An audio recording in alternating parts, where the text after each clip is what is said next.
Hello मित्रों, नमस्कार। मैं सुधाकर अभिषेक अपने यूट्यूब चैनल एसडी पॉइंट में आप सभी का हार्दिक स्वागत करता हूं। मित्रों, आज हम उत्तर प्रदेश टीजीटी पीजीटी की परीक्षा से संबंधित प्रैक्टिस सेट लेकर के आप सबके समक्ष प्रस्तुत हुए हैं। जैसा कि मैंने पिछले वीडियो में कहा था कि मित्रों, आज से लेके आगामी परीक्षा तक रोज़ एक प्रैक्टिस सेट लेकर के आपके समक्ष प्रस्तुत होंगे। उस संदर्भ में मेरा पहला यह प्रैक्टिस सेट है। उम्मीद करेंगे मित्रों, ये सभी प्रश्न आप सबके लिए महत्वपूर्ण सिद्ध होंगे। मित्रों, ज़्यादा देर न करके पहले प्रश्न पे आते हैं। पहला प्रश्न है, सकर्मक क्रिया का उदाहरण है। पहला ऑप्शन है मित्रों दौड़ना, दूसरा हंसना, तीसरा पढ़ना और चौथा ऑप्शन है आना। तो मित्रों, इसमें आपका तीसरा विकल्प सही है, पढ़ना। इसमें सकर्मक क्रिया का उदाहरण है पढ़ना। सकर्मक क्रिया वह होती है जिस क्रिया का फल कर्म पर पड़ता है। दूसरा प्रश्न है मित्रों आप सबके समक्ष, वह है निम्नलिखित में से कौन सा शब्द तद्भव है। पहला है भ्रमर, दूसरा है व्याघ्र, तीसरा है क्षीर और चौथा विकल्प है कोयल। मित्रों, भ्रमर तत्सम है, ये नहीं होगा। और व्याघ्र ये भी तत्सम है, ये भी नहीं होगा। और तीसरा विकल्प है क्षीर, ये भी नहीं होगा। चौथा विकल्प है कोयल। मित्रों, इसमें आपका चौथा विकल्प सही है, कोयल। कोयल तद्भव शब्द है और इसका तत्सम होता है कोकिल।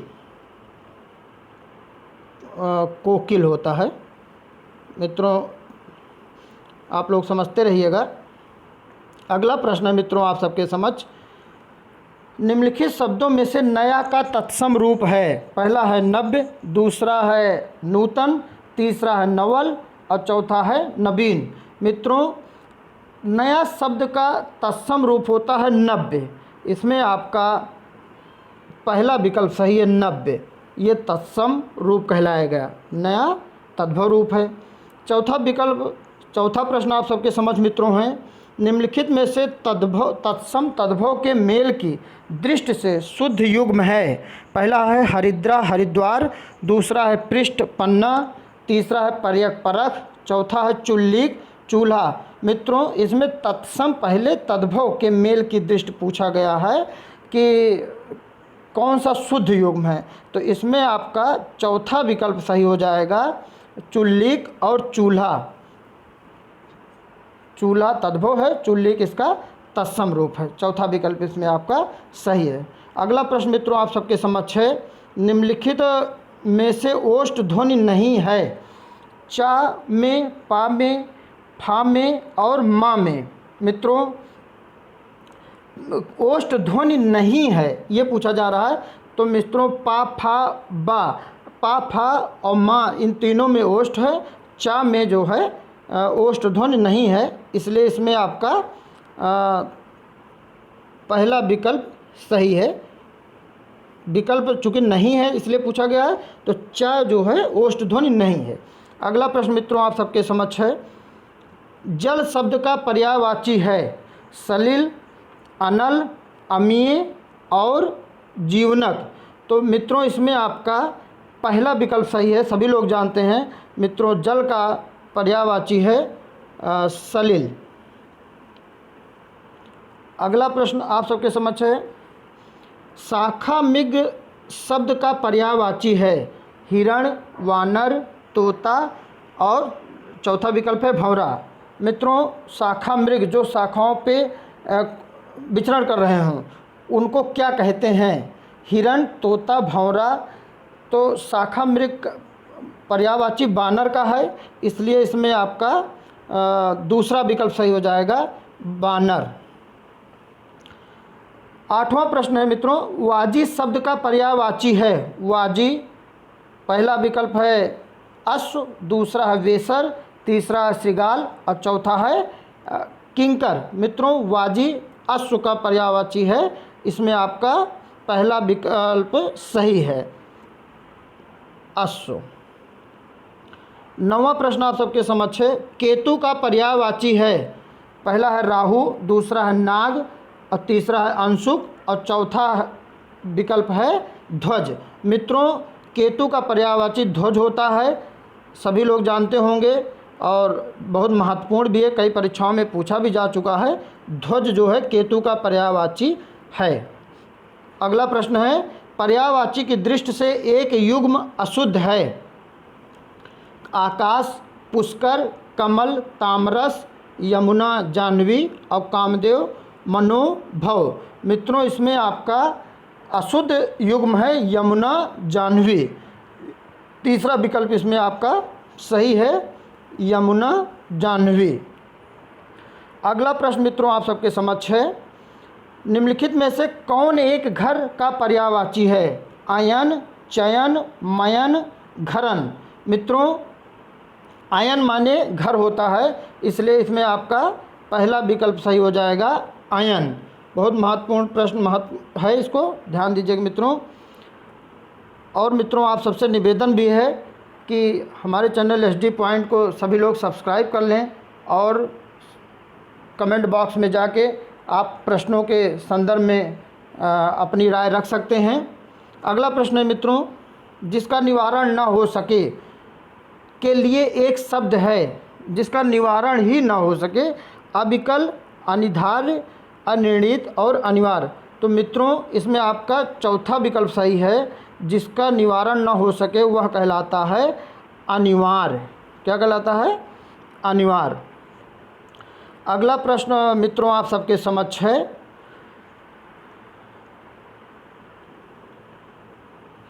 जल में रहने वाला प्राणी के लिए एक शब्द है। पहला है जलचर और दूसरा है जलनिधि, तीसरा है पहला जलज है, दूसरा जलनिधि, तीसरा जलचर और चौथा है जलभर। मित्रों, जल में रहने वाले प्राणियों को जलचर कहते हैं, इसलिए इसमें आपका तीसरा विकल्प सही है, जलचर। जलचर। अगला प्रश्न है, जिसके पास कुछ न हो के लिए एक शब्द है। जिसके पास कुछ न हो के लिए एक शब्द है, अक्षम, दूसरा अकिंचन, तीसरा है अज्ञ और चौथा विकल्प है असमर्थ। तो मित्रों, जिसके पास कुछ न हो वह कहलाता है अकिंचन। इसमें आपका दूसरा विकल्प सही है, अकिंचन। अगला प्रश्न मित्रों है, समष्टि का विलोमार्थी शब्द है। पहला है विशिष्ट, दूसरा विकल्प है व्यष्टि, तीसरा है अशिष्ट और चौथा विकल्प है अपुष्ट। मित्रों, समष्टि का जो विलोम शब्द है वह है व्यष्टि। इसमें आपका दूसरा विकल्प सही है, व्यष्टि। 16वां प्रश्न है, पावन शब्द का संधि विच्छेद होगा।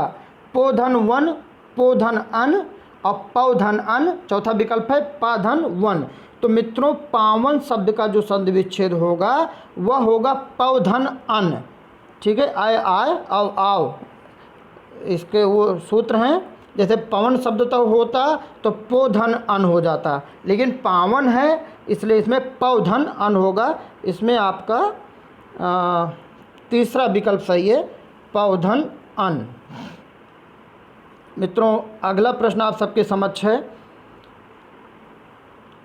निम्नलिखित में से किस शब्द में उपसर्ग का प्रयोग नहीं हुआ है।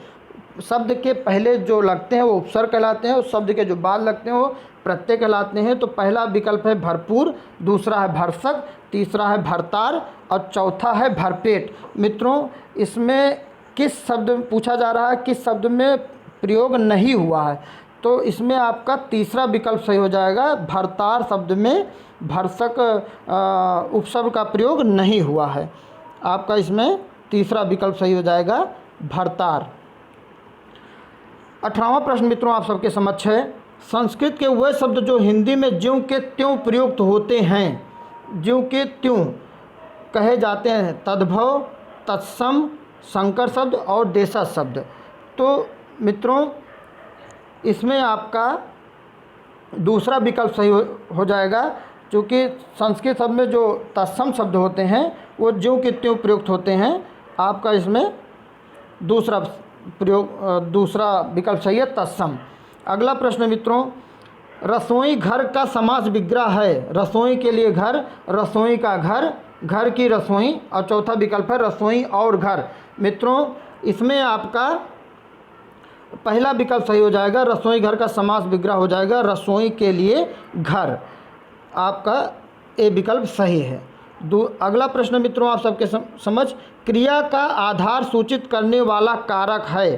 क्रिया का आधार अपादान कारक, दूसरा विकल्प है संबंध कारक, तीसरा विकल्प है अधिकरण कारक और चौथा विकल्प है संप्रदान कारक। मित्रों क्रिया का आधार सूचित करने वाला कारक होता है अधिकरण कारक, जिसमें में पर पे होता है।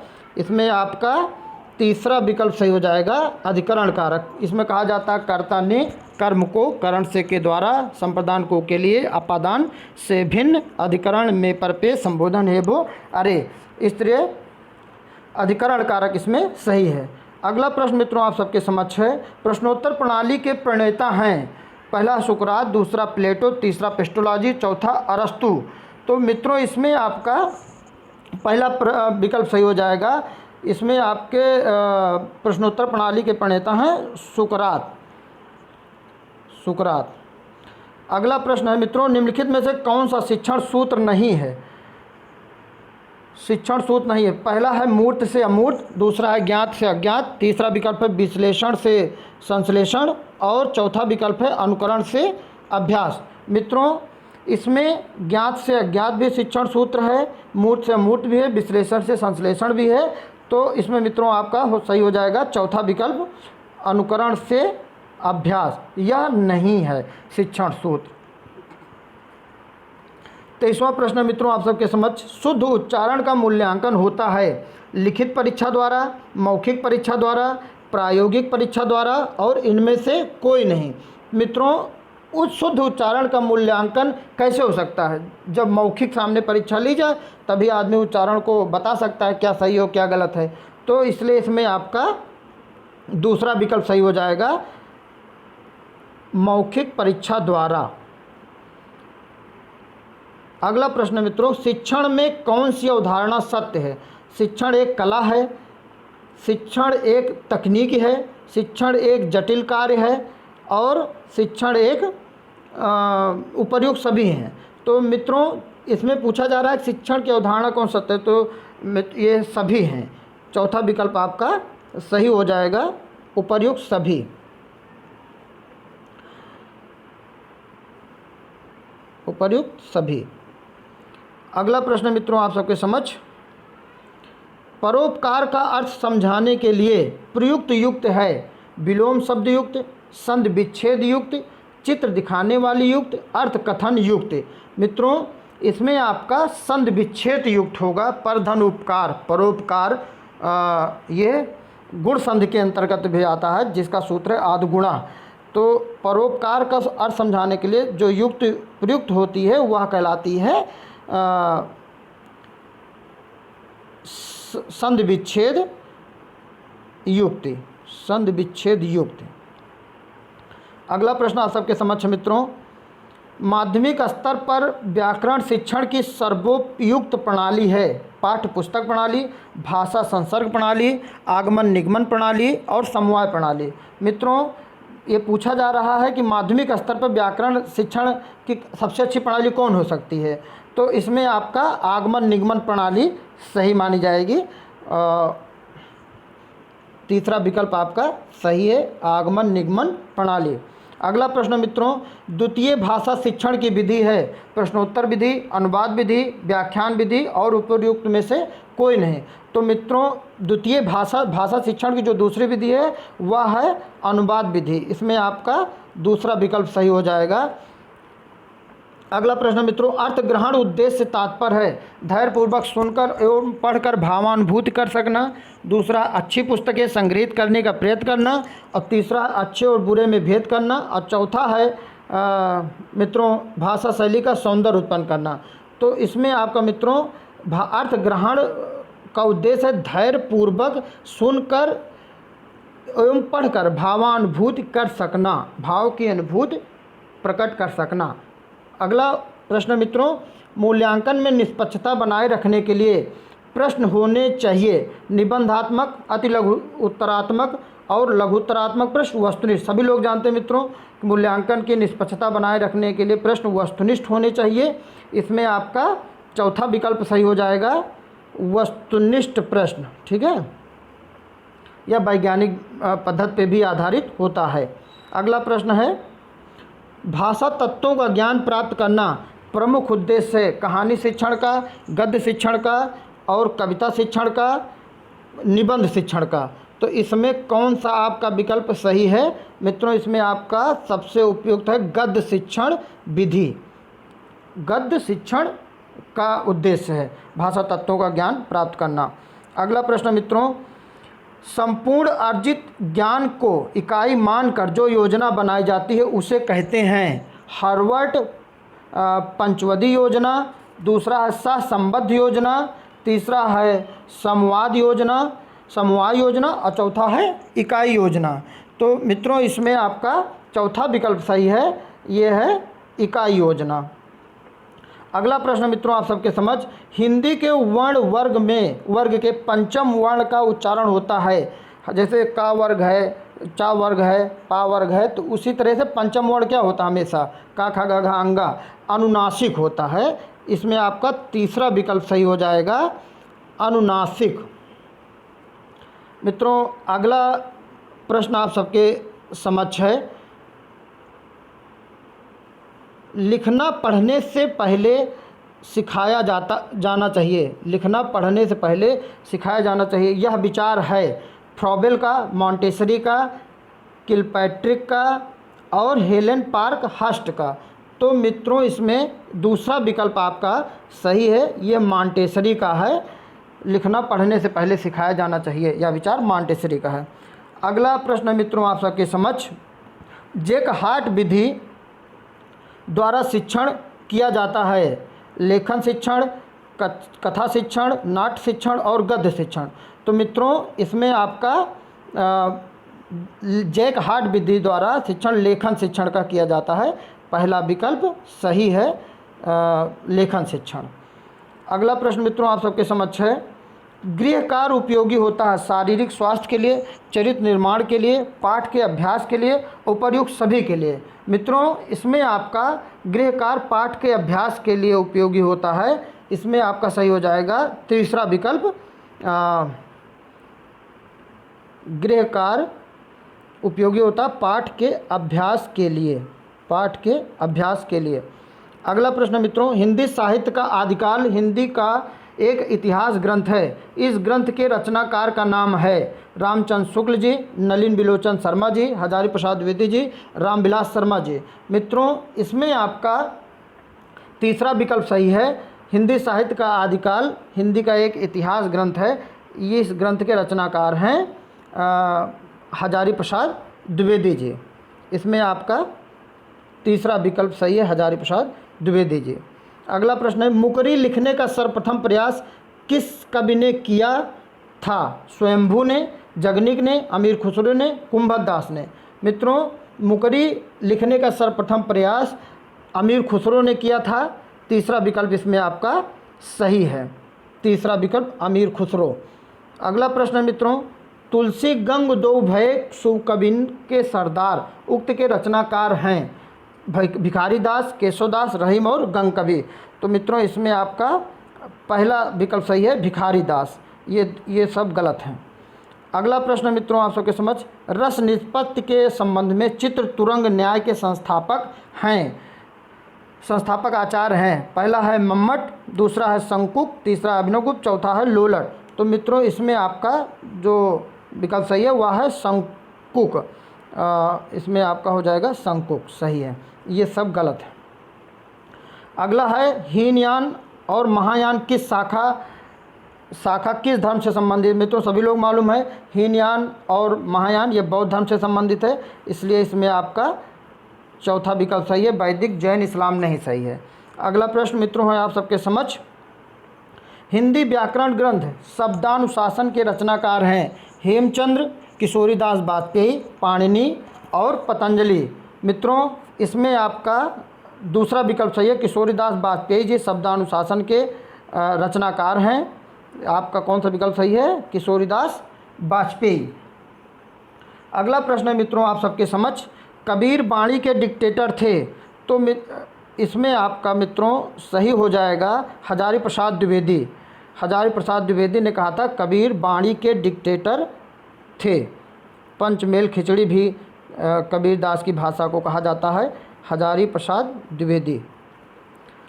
अगला प्रश्न मित्रों आप सबके समझ, वीरता जब भागती है तो अपने पीछे राजनीति के छल छिद्र की धूल उड़ाती है। उपर्युक्त कथन प्रसाद के किस नाटक का है? बहुत महत्वपूर्ण है मित्रों, इसको ध्यान से देख लीजिएगा। यह है जयशंकर प्रसाद जी के ध्रुव सामनी नाटक का है, इसलिए इसमें आपका ध्रुव सामनी सही है।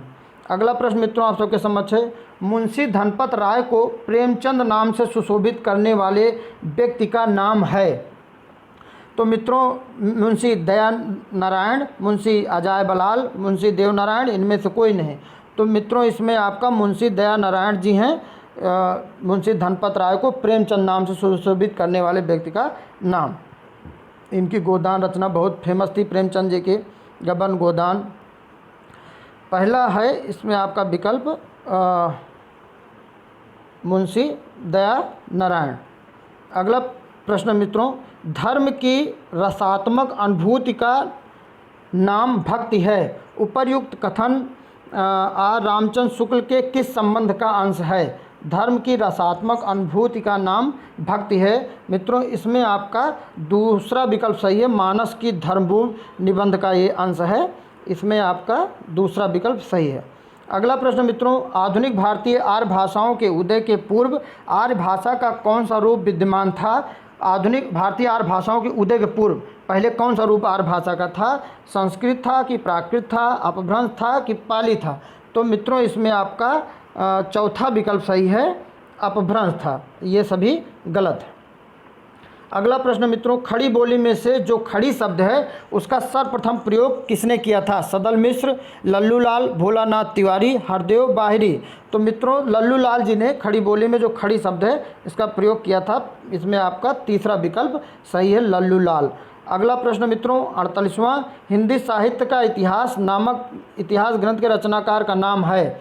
विश्वनाथ प्रसाद मिश्र, रामचंद्र शुक्ल, राम कुमार वर्मा और गणपत चंद्र गुप्त। तो मित्रों इसमें आपका पहला विकल्प सही है, विश्वनाथ मिश्र ने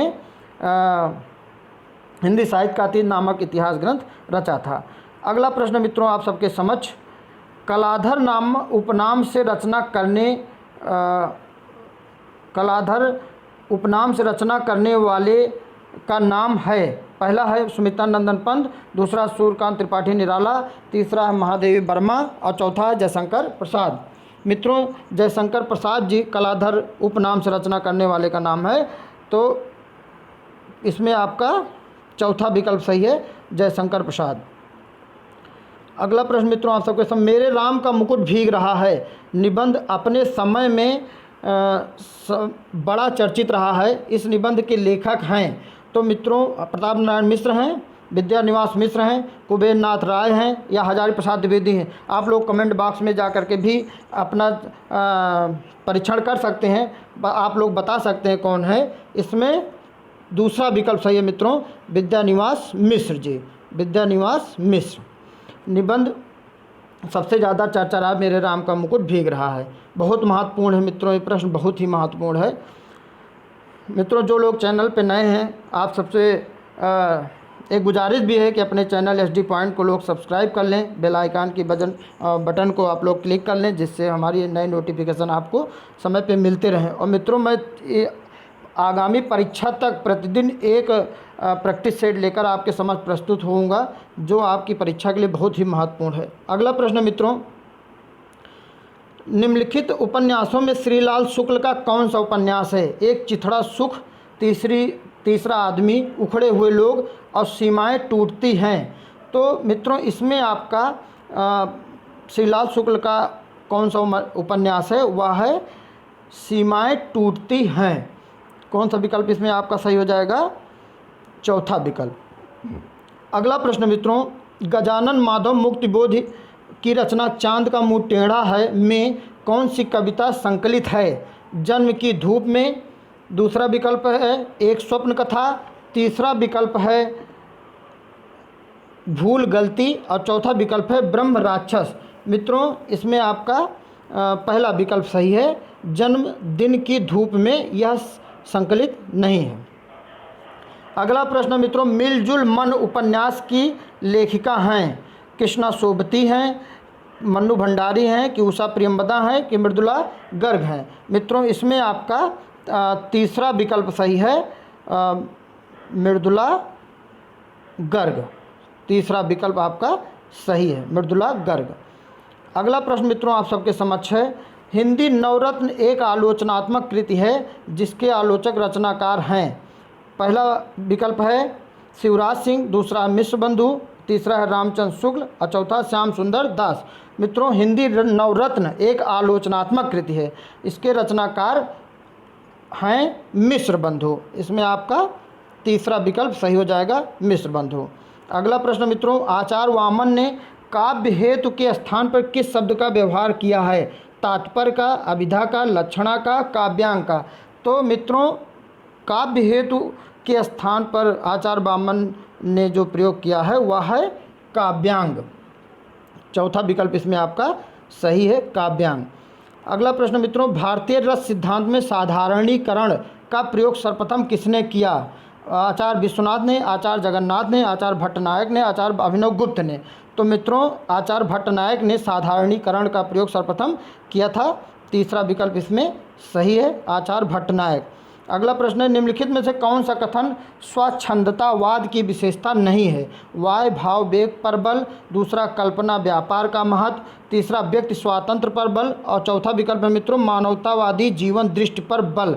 विशेषता नहीं है किसका? स्वच्छंदतावाद की। तो आप लोग मित्रों भी कमेंट बॉक्स में बता सकते हैं। इसमें आपका पहला विकल्प सही है, वाय भाव वेग पर बल, या स्वच्छंदतावाद की विशेषता नहीं है। 8वां प्रश्न है आप सबके समक्ष, रघुबर जस प्रताप के आगे चंद मंद रवि तापहि त्यागे, उपर्युक्त पंक्ति में कौन सा अलंकार है? मित्रों इसमें उल्लेख अलंकार है कि विभावना है, उत्प्रेक्षा है कि व्यतिरेक है? मित्रों इसमें आपका चौथा विकल्प सही है, व्यतिरेक अलंकार है।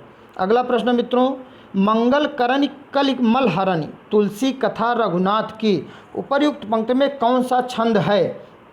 मित्रों चौपाई है कि हरगीत का है कि रोला है कि मालिनी है? तो मित्रों यह हरगीत का है, मंगलकरण कल मलहरन तुलसी कथा रघुनाथ की। चौथा विकल्प आपका, दूसरा विकल्प आपका सही है। मित्रों अगला प्रश्न है, मात्रा स्वर को क्या कहते हैं? वर्ण कहते हैं, समरूप कहते हैं, ग्रेफीम, तीसरा रूप, चौथा शब्द? मित्रों मात्रा स्वर को सभी लोग जानते हैं, समरूप भी कहते हैं। ये आपका दूसरा विकल्प सही हो जाएगा, समरूप, ग्रेफीम। अगला प्रश्न मित्रों, हिंदी कोश में सर्वप्रथम कौन सा शब्द आएगा? अंकना, अंकठ, अंकन और अर्क? तो मित्रों इसमें आपका सबसे पहला जो शब्द आएगा वह है अंकन। कौन सा आप सही हो जा रहा है? तीसरा विकल्प सही हो रहा है, अंकन। अगला प्रश्न मित्रों, वे शब्द जिनके सार्थक खंड ना हो सकें उन्हें कहते हैं रूढ़, योग रूढ़, यौगिक या प्रयुक्त? तो वे शब्द जिनके सार्थक खंड न हो सकें, इस बात को पूछा जा रहा है, तो वो शब्द कहलाते हैं रूढ़ शब्द कहलाते हैं, मूल रूप जिसे कहते हैं। ठीक है, वे शब्द जिनके सार्थक खंड न हो सकें। अगला प्रश्न मित्रों, वे शब्द जिनके सार्थक खंड न हो सकें, योग रूढ़। अगला प्रश्न मित्रों, हरिदास संप्रदाय को अन्य नाम से भी पुकारा जाता है, यह नाम है? अष्टछाप संप्रदाय, राधा वल्लभ संप्रदाय, सखी संप्रदाय और चिंत्याचिंत संप्रदाय?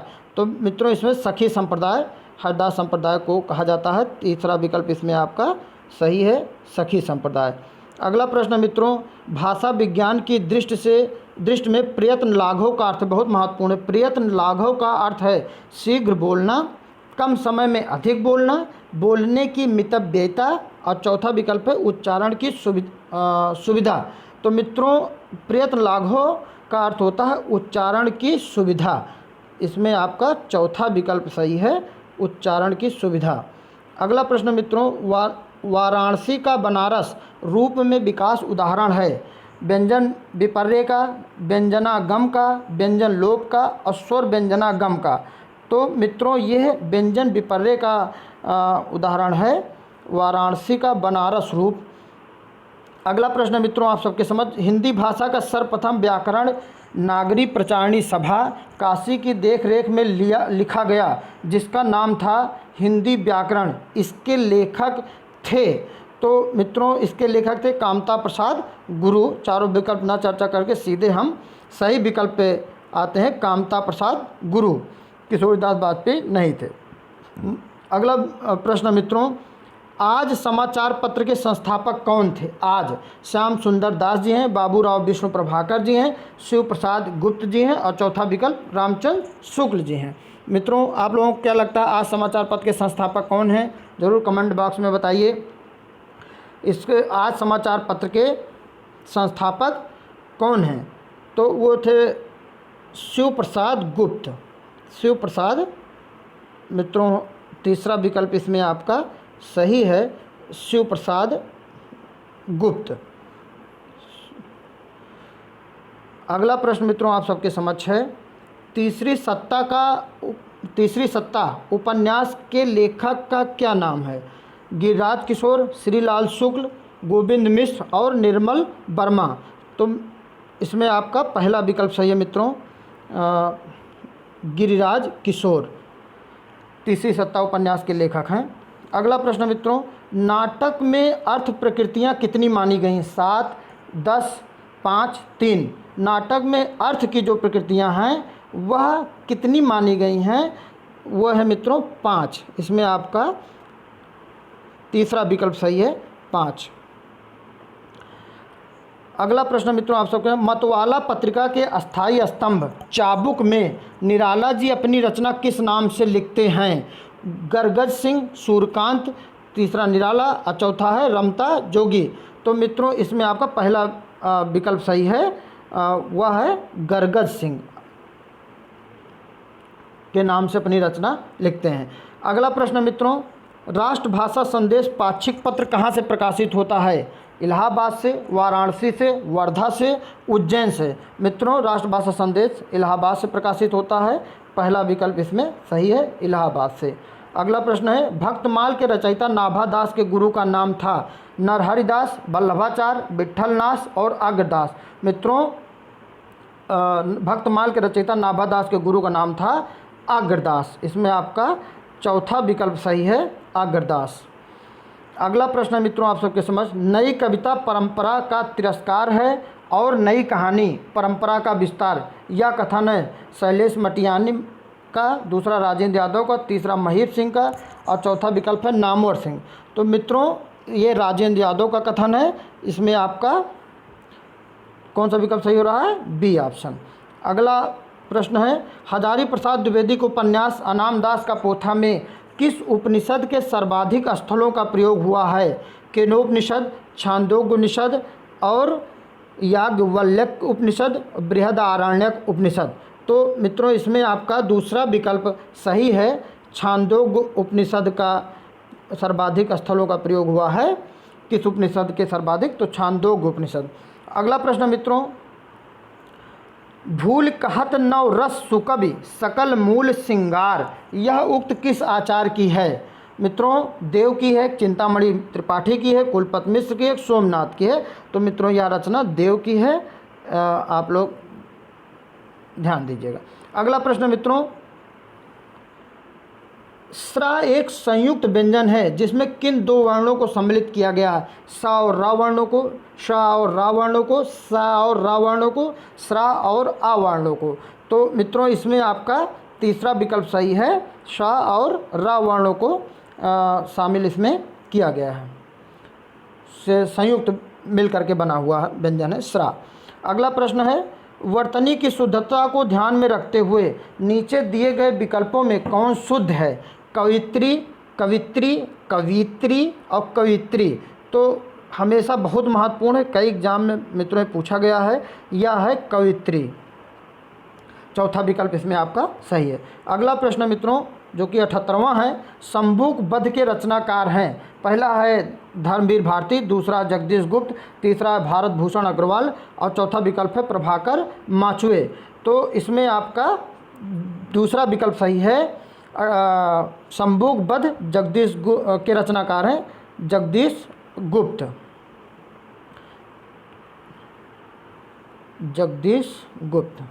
अगला प्रश्न मित्रों आप सबके समझ, स्वरों के उच्चारण में लगने वाले समय को कहते हैं। पहला है मात्रा, दूसरा है अनुस्वार, तीसरा हरस, चौथा है प्लुत।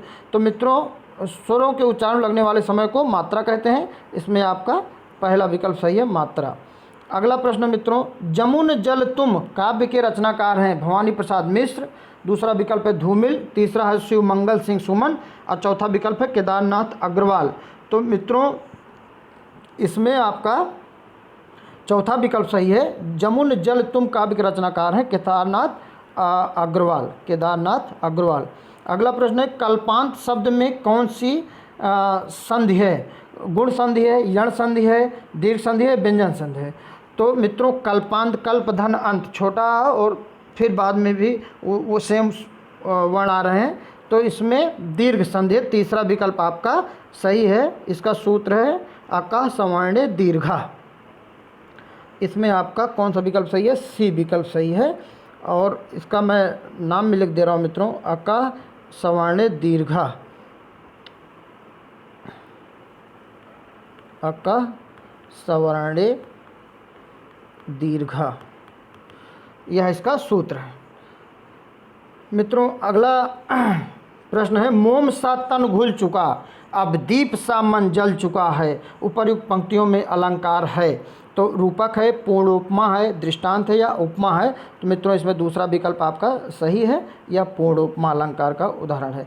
अगला है, कोठरी की बात कहानी अद्भुत है, बहुत महत्वपूर्ण है। इसके लेखक हैं अज्ञेय, कृष्णा सोबती, निर्मल वर्मा और रजनी गुप्ता। तो मित्रों इसमें आपका अज्ञेय जी हैं, पहला विकल्प आपका इसमें सही है, अज्ञेय। अगला प्रश्न है, पहला गिरमिटिया उपन्यास के लेखक, बहुत ही महत्वपूर्ण प्रश्न है मित्रों, इसको ध्यानपूर्वक कहीं नोट भी कर लीजिएगा। और पहला गिरमिटिया उपन्यास के लेखक हैं, पहला विकल्प है विनोद कुमार शुक्ल, दूसरा रविंद्र चंद्र शाह, तीसरा अनामिका और चौथा है गिरिराज किशोर। तो मित्रों इसमें आपका चौथा विकल्प सही है, गिरिराज किशोर, पहला गिरमिटिया। अगला प्रश्न मित्रों, निम्नलिखित में से कौन सी कहानी पंडित चंद्र शर्मा गुलेरी कृत नहीं है? सुखमय जीवन, बुद्धू का कांटा, 11 वर्ष का समय और उसने कहा था। तो मित्रों इसमें आपका तीसरा नहीं है, जो कि 11 वर्ष का समय, यह उनकी रचना नहीं है। सुखमय जीवन, बुद्धू का कांटा और उसने कहा था, ये तीनों इनकी हैं। ये भी है, ये भी है, ये भी नहीं, ये इनकी रचना नहीं है। लेकिन इसमें पूछा गया कौन कृत नहीं है, इसलिए इसमें आपका सही हो जाएगा तीसरा विकल्प, 11 वर्ष का समय। अगला प्रश्न मित्रों, निम्नलिखित में से किस शब्द की वर्तनी अशुद्ध है? ज्योत्सना, श्रृंगार, उज्ज्वल और अध्यात्म। तो मित्रों ध्यानपूर्वक देखिए, ये भी बहुत महत्वपूर्ण है। उज्ज्वल भी बहुत पूछा जाता है, ज्योत्सना बहुत पूछा जाता है, कवित्री पूछा जाता है। तो इसमें आपका पहला विकल्प सही है, यह अशुद्ध शब्द है ज्योत्सना, ज्योत्सना। तो लिखा कैसे जाएगा मित्रों ये ज्योत्सना, मैं वो भी बता दे रहा हूँ आप सबको। ज्योत्सना, आधा सा और ना, ठीक है, ये आधा सा है ना, ज्योत्सना। अगला प्रश्न मित्रों, अधोलिखित शब्दों में किस शब्द में तत्पुरुष समास है? मुनिवर है, सुसंग है, पराधीन है और दत्त चित्त है। तो मित्रों इसमें आपका पूछा जा रहा है तत्पुरुष समास, तो पराधीन में तत्पुरुष समास है। इसमें आपका तीसरा विकल्प सही है, पराधीन।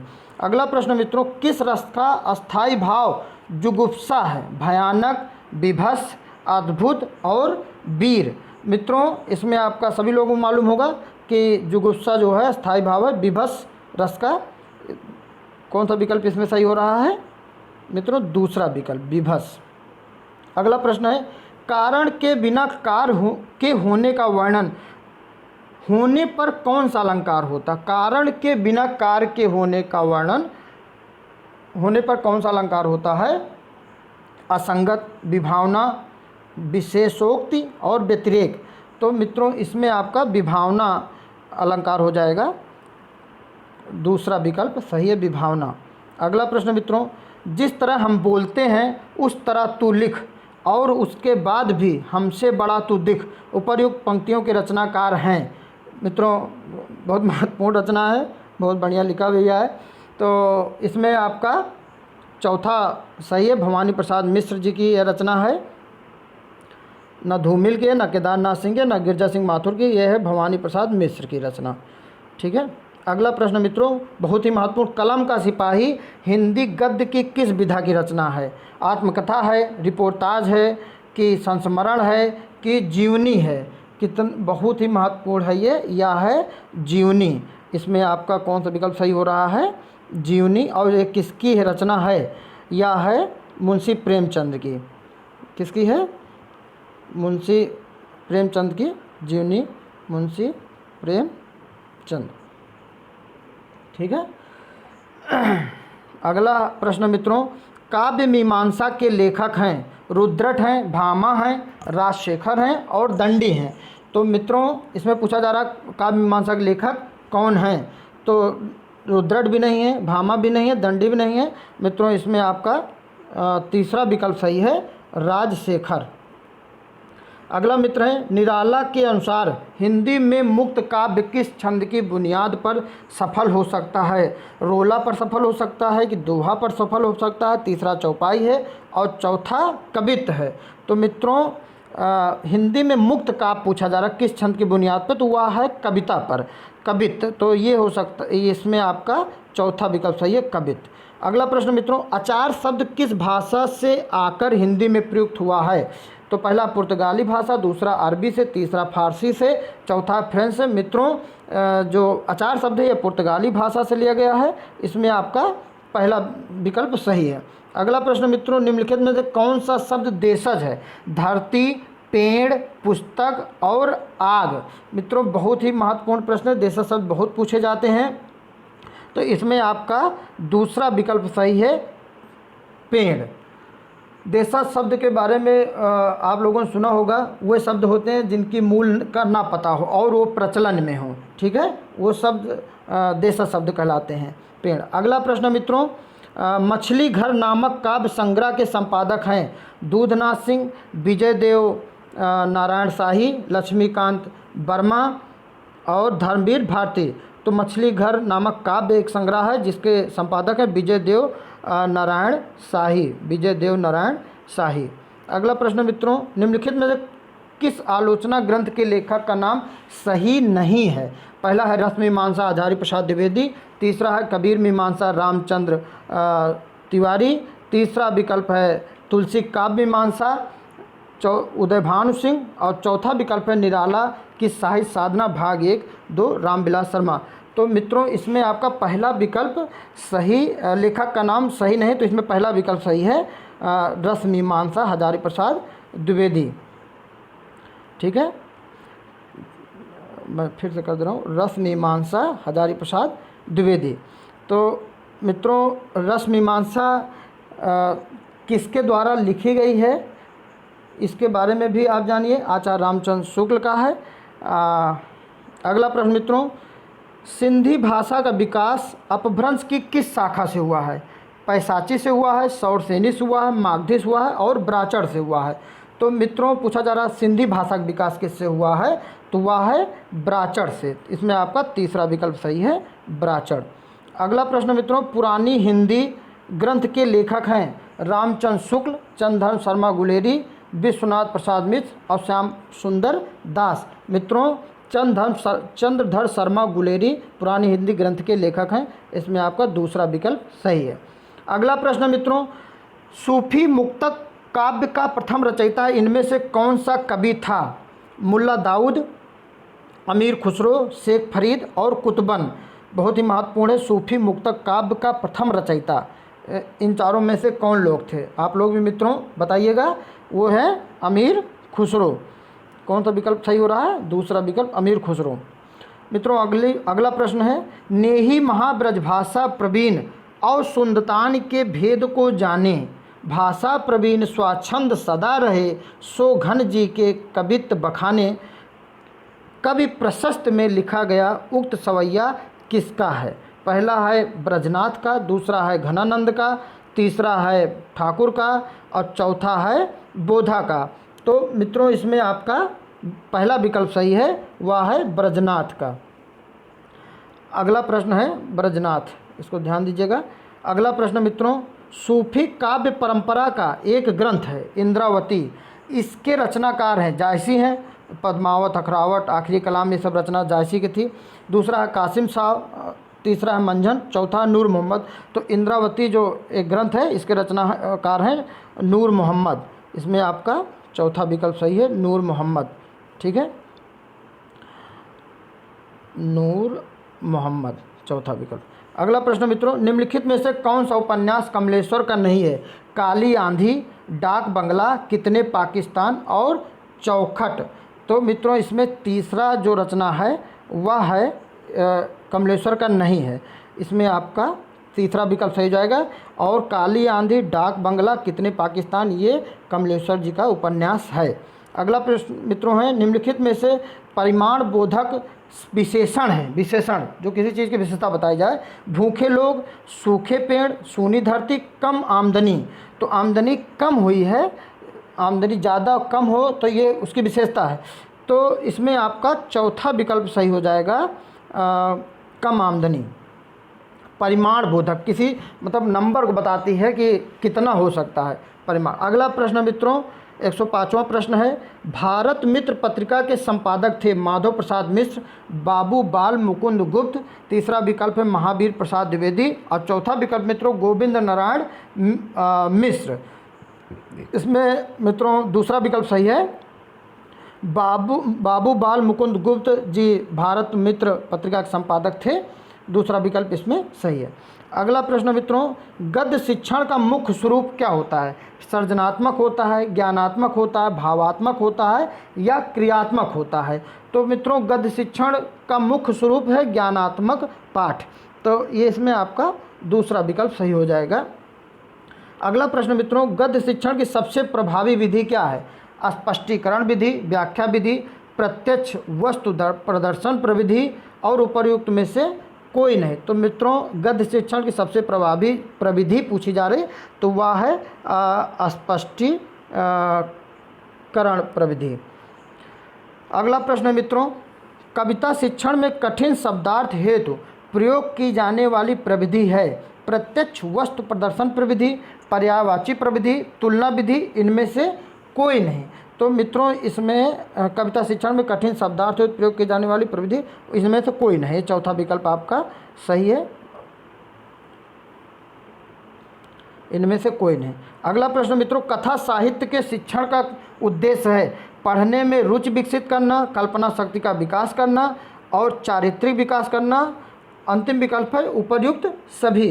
तो मित्रों इसमें जो कथा साहित्य के शिक्षण का तीनों चीज़ हो सकता है, चारित्रिक, कल्पना शक्ति का विकास और पढ़ने में रुचि। तो इसमें आपका चौथा विकल्प सही है, उपर्युक्त सभी। अगला प्रश्न मित्रों, प्रभावी व्याकरण शिक्षण के लिए मुख्य शिक्षण कौशल है उदाहरणों से समझने का कौशल, पुनर्बलन कौशल, उद्दीपन विषमता कौशल, पाठ प्रस्तावना कौशल। मित्रों प्रभावी व्याकरण शिक्षण के लिए पूछा जा रहा है कि कौन सा मुख्य शिक्षण कौशल हो सकता है। ठीक है, तो इसमें आपका है कि सबसे ज़्यादा उदाहरण अगर देंगे बच्चों को तो समझने का, उदाहरणों द्वारा जो समझाया जाता है वो जल्दी बच्चे समझ जाते हैं।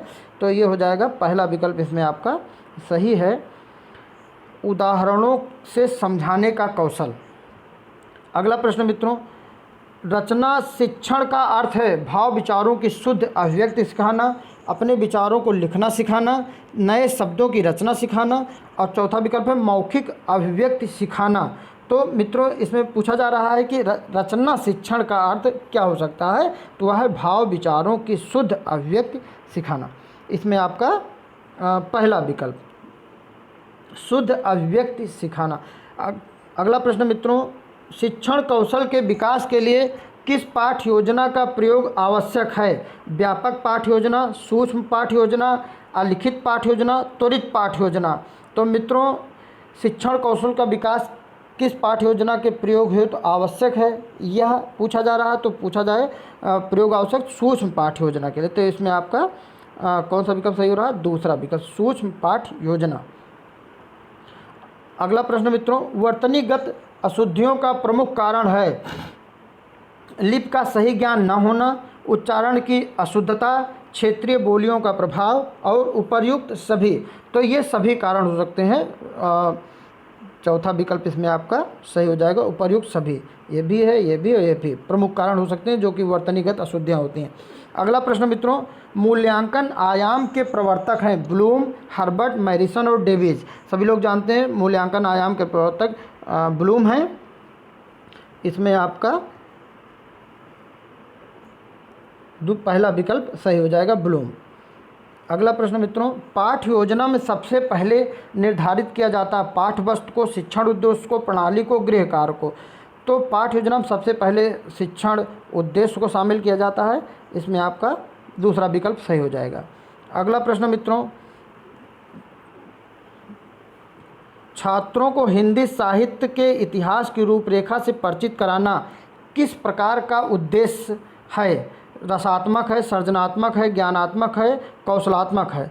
तो मित्रों यह ज्ञानात्मक है। तीसरा विकल्प आपका सही है। हिंदी साहित्य के इतिहास की रूपरेखा से परिचित कराएंगे तो किस प्रकार का उद्देश्य कहलाएगा? वह कहलाएगा ज्ञानात्मक उद्देश्य। ज्ञानात्मक, भावात्मक, क्रियात्मक कई प्रकार के उद्देश्य होते हैं। तो ये भी ज्ञानात्मक, भावात्मक, क्रियात्मक ये ब्लूम द्वारा ही वर्गीकृत किया गया है। अगला प्रश्न मित्रों, गद्य शिक्षण में आप वसुंधरा शब्द के आशय को कैसे समझाएंगे? मानचित्र द्वारा, रेखाचित्र द्वारा, प्रतिमूर्ति द्वारा या पर्याय कथन द्वारा? तो वसुंधरा शब्द के आशय को समझाने के लिए पर्याय कथन द्वारा समझाया जा सकता है। इसमें आपका चौथा विकल्प सही है, पर्याय कथन द्वारा। मित्रों आगे बढ़ने से पहले एक निवेदन भी है, आप सभी प्लीज़ हमारे चैनल ज़रूर सब्सक्राइब करें और ज़्यादा से ज़्यादा शेयर करें, जिससे उन बच्चों तक पहुंच जाए जो गांव स्तर पर नौकरी पाने की तैयारी कर रहे हैं। तो उनके लिए भी बहुत महत्वपूर्ण है मित्रों, एक दूसरे की सबकी मदद करनी चाहिए। तो चैनल को ज़रूर सब्सक्राइब कर लें और शेयर करते रहें। अगला प्रश्न मित्रों, गद्य शिक्षण में किसका विशेष महत्व नहीं है? लय युक्त सस्वर वाचन का, जो कि पद्य में होता है, अनुकरण वाचन का और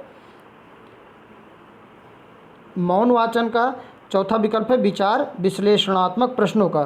तो मित्रों इसमें आपका गद्य शिक्षण का विशेष महत्व में किसका विशेष महत्व नहीं होता? वह है लय युक्त सस्वर वाचन का।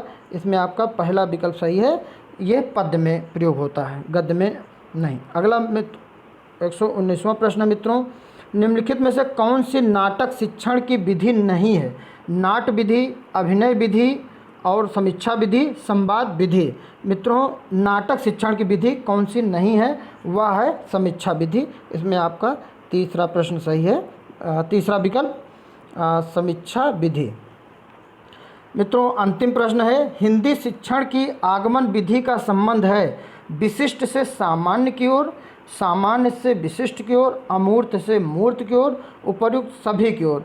तो मित्रों पूछा जा रहा है आगमन विधि, ना तो आगमन विधि होता है सामान्य से विशिष्ट की ओर। इसमें आपका दूसरा विकल्प सही है और निगमन में है विशिष्ट से सामान्य की ओर। आगमन विधि पूछा जा रहा है, दूसरा विकल्प सही है। मित्रों ये रहा हमारा 120 प्रश्नों का पहला प्रैक्टिस श्रृंखला। उम्मीद करते हैं आप सबको पसंद आया होगा, आप सबके एग्ज़ाम में बहुत महत्वपूर्ण भूमिका अदा करेगा। मित्रों आपने अभी तक हमारे चैनल पे देखा और इसके लिए आप सबको बहुत बहुत धन्यवाद। Thank you so much.